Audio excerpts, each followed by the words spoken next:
Hello everyone and welcome to this lecture. Today we are going to talk about a method to solve non-homogeneous second order differential equation, and this method is known as the variation of the parameters.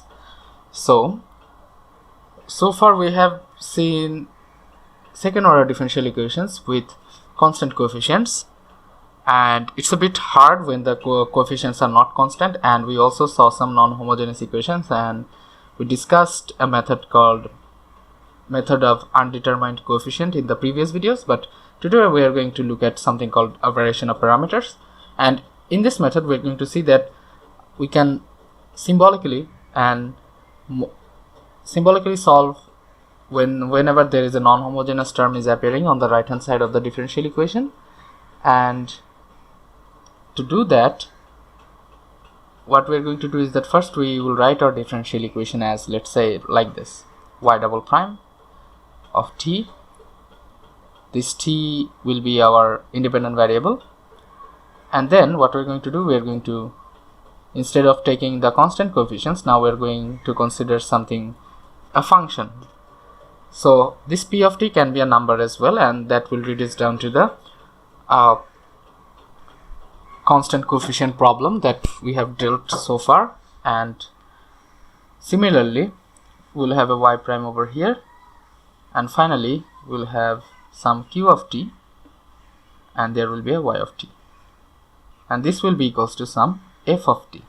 So if you recall, this is our non-homogeneous term. This is the thing that is making this differential equation into a non-homogeneous differential equation. So let me just write that.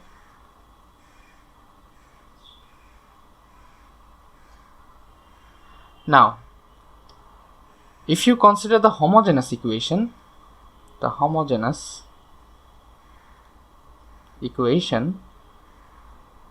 this means the function f of t will be just 0.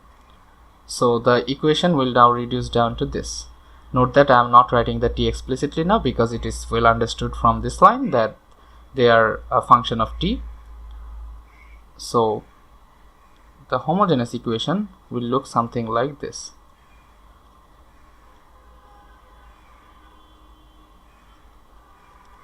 And the solution for this homogeneous equation over here,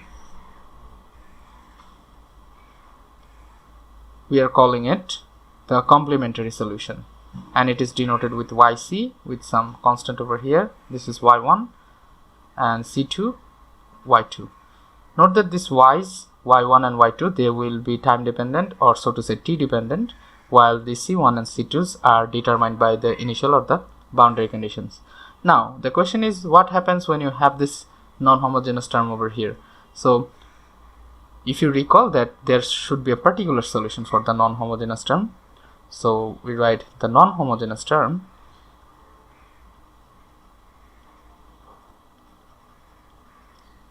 will give us a particular solution,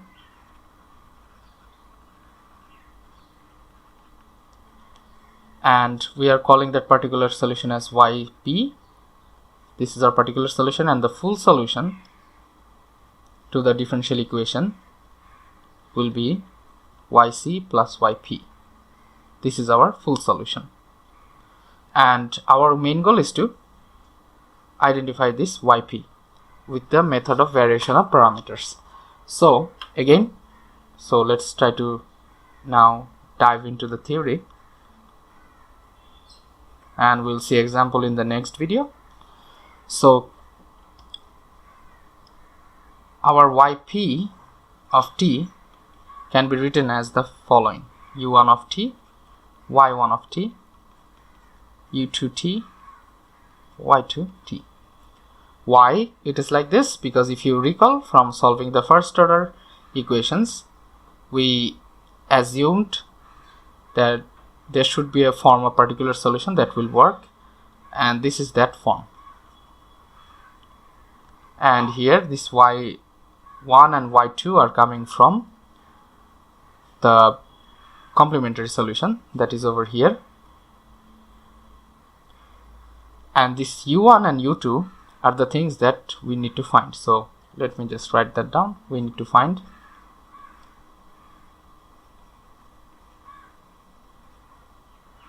u1t and u2t. And also note that the full solution that is over here, this satisfies the differential equation.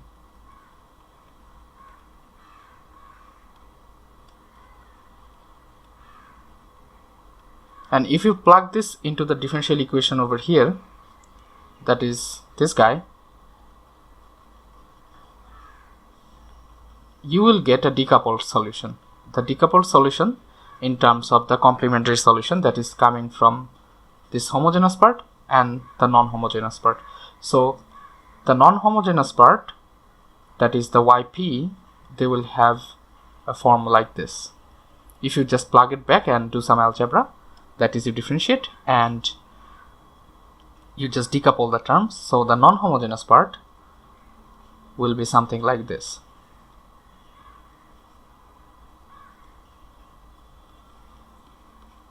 Qyp is equals to f, and the homogeneous part will look something like this.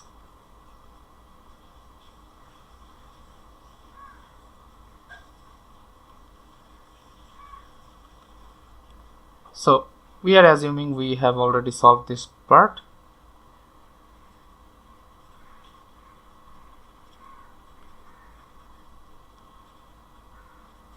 This is an assumption. Now we want to solve this guy, and we want to find our u1 and u2. So let's get down to it. To find u1 and u2, so finding u1 and u2. So first what we're going to do, we are going to evaluate y prime of yp prime, that is the first derivative of yp. And if you recall that yp was written as u1 of t, y1 of t, u2 of t, y2 of t, like this. So now you want to have the first derivative over here. So this will be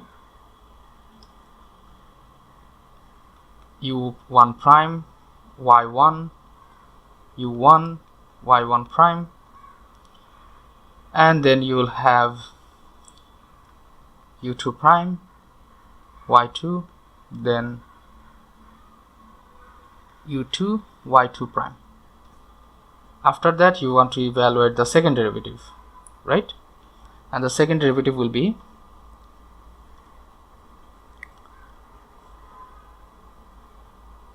u1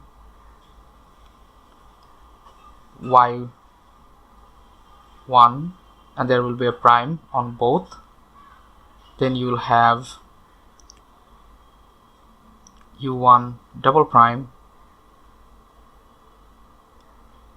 that is from this part. You will have two parts over here, so you will have u1 double prime and y1 over here. Then you will have u1 prime, y1 prime, and then you have u1 y1 double prime.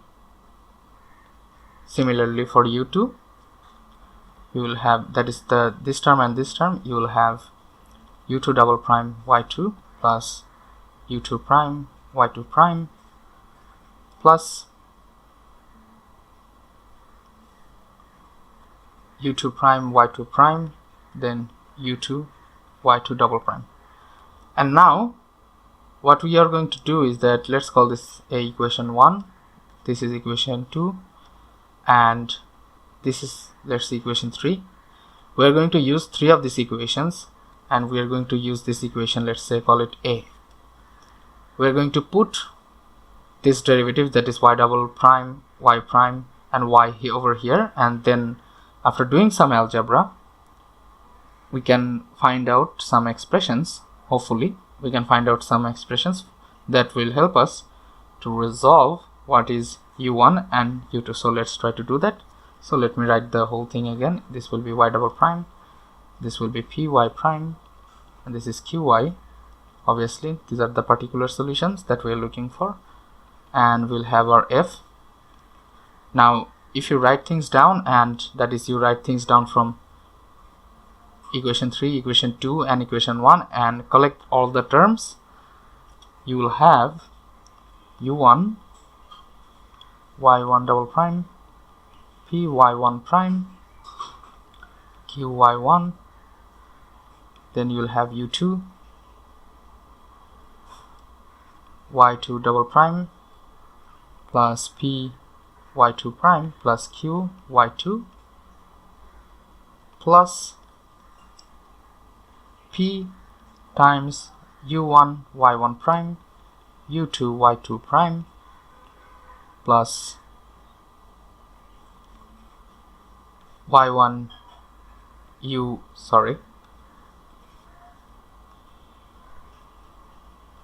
u1 double prime y2 u2 double prime plus 2 u1 y1 prime over both and u2 prime y2 prime, and this will be equals to our f, right? Obviously all of these are functions in T, and now you can see that since y1 and y2 both of them satisfy the homogeneous differential equation, this part will be 0 and this part will be 0. And now what you can write from these lines over here is that you can combine some of these terms, that is here you will have 2 times u1 y1 and 2 times u2 y2 prime, right? But what you can do, you can keep one of them outside this bracket and pull some of the terms on the inside, that is you have y1 u1 double prime and you have, so let me just write it down so that it's more clear to you. So you will have y1 u1 double prime, and here what I want to do right now is that I want to have u1 prime and y1 prime, and I want to mark this as something separate, and the reason will be evident very soon. Similarly, u2 y2 double prime plus y2 prime u2 prime, then I'll have my u1 y1 prime and u2 prime y2 prime equals to f. Now what I can do is that I can write this term and this term as the following. Let's say d dt, and I will have my y1 u1 prime, this part, and this will be d dt of, that is coming from here, as y2 u2 prime, and again you will have your u1 prime y1 prime plus u2 prime y2 prime equals to f. Now derivative is a linear operator, so let's combine them. That is y1 u1 prime plus y2 u2 prime plus u1 prime y1 prime plus u2 prime y2 prime is equals to f. Now we have to impose some condition, and imposing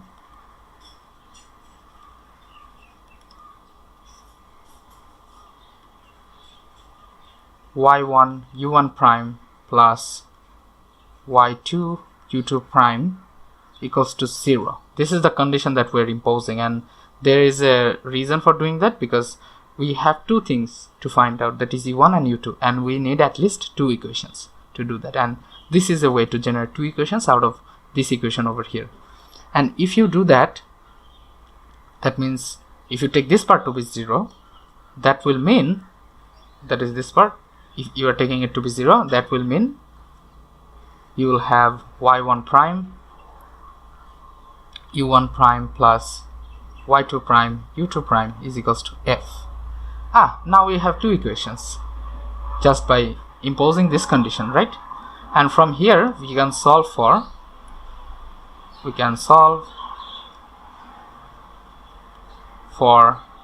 u1 and u2 primes, and after integrating we can get our u1 and u2. So let's do that. If you solve these equations over here, solving them, we will get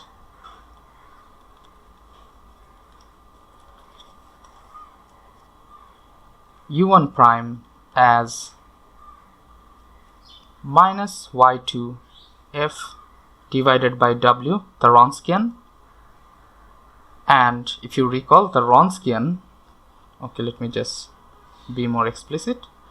The Wronskian of two functions is given by the following: y1, y2, y1 prime, y2 prime. This is our Wronskian, and it will since it will not be 0, that will mean we will have two independent solutions, and u2 prime will be y1f divided by the Wronskian, that's coming from y1 and y2. So in principle we are done. So if you want to solve for u1 of t, again I'm mentioning the t explicitly here, and this is the derivative with respect to it. It's just the integral of minus y2 f by w, and u2 similarly an integral dt y1f divided by w. So this is the punchline.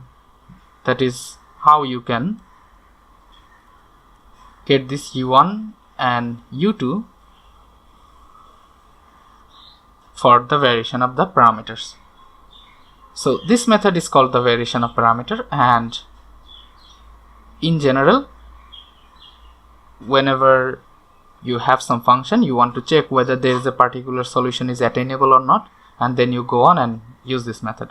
So this will be the formula.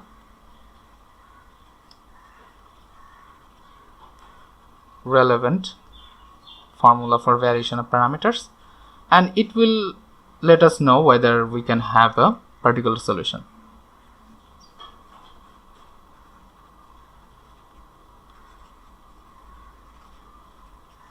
Because most often there will be some differential equations that even the homogeneous part is too difficult to solve by hand. These are notoriously difficult things whenever you have non-constant coefficients. Sometimes they can be very notorious to solve. So the least you can do is that check whether the function that is appearing on the right hand side of the equation presents us with a particular solution. So in the next video we are going to use these formulas over here, that is for u1 and u2, and we're going to see some examples using these formulas, that how we can attain a full solution or some partial solution. By partial solution I mean the particular solution for a differential equation of second order. So this will be it for today, and thank you.